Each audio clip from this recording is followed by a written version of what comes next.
Je m'appelle Guillaume Arenas, j'ai 36 ans. J'ai fait mes études à Sciences Po Paris et ensuite j'ai fait une thèse de doctorat en droit public et j'ai enseigné le droit public, donc droit constitutionnel, droit administratif pendant 10 ans. Donc je viens de l'université en réalité et c'est par un concours de circonstances en quelque sorte que je me retrouve aujourd'hui à porter ce projet. Donc au début des éditions ARPA, il y a, comme tu l'as mentionné, ARPA Editores en Espagne, qui est une maison fondée par un ami de longue date, par Álvaro Palau, qui a donc fondé ARPA Editores en 2016. Au cours d'une conversation, il m'a proposé de de créer une maison d'édition, de fonder une maison d'édition en France, avec un projet qui était axé sur la non-fiction.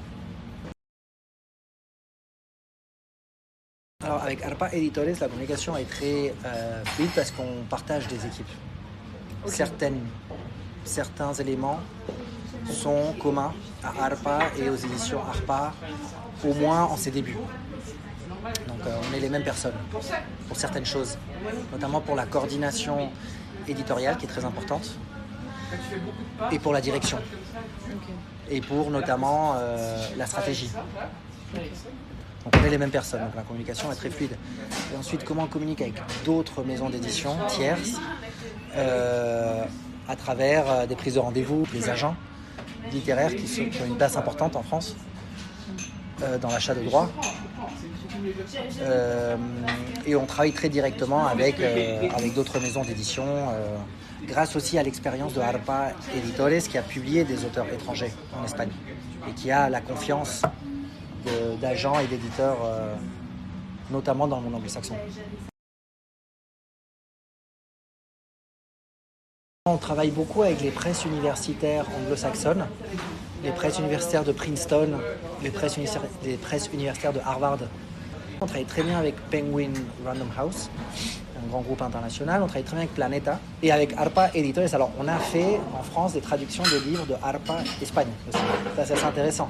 Et on va faire aussi quelque chose qui nous intéresse beaucoup, et c'est de publier en même temps, ou quasiment en même temps, de manière inédite, un livre en Espagne par ARPA et en France par l'édition ARPA.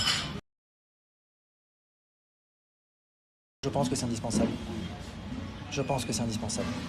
Oui, moi, à titre personnel, je parle 4 langues. Notre coordinatrice éditoriale parle 4 langues aussi, et des langues différentes des miennes. Et elle a une formation de traductrice. Et elle a travaillé pour un grand groupe international aussi, avant de travailler pour nous.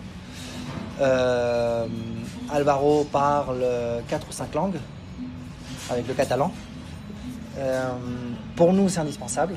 Et je pense que c'est très important de soigner ça, c'est-à-dire d'être capable de lire dans plusieurs langues, d'évaluer la qualité d'un manuscrit dans plusieurs langues, de communiquer en plusieurs langues de manière très rapide et fluide, parce qu'il y a énormément d'opportunités en fait vis-à-vis de l'étranger.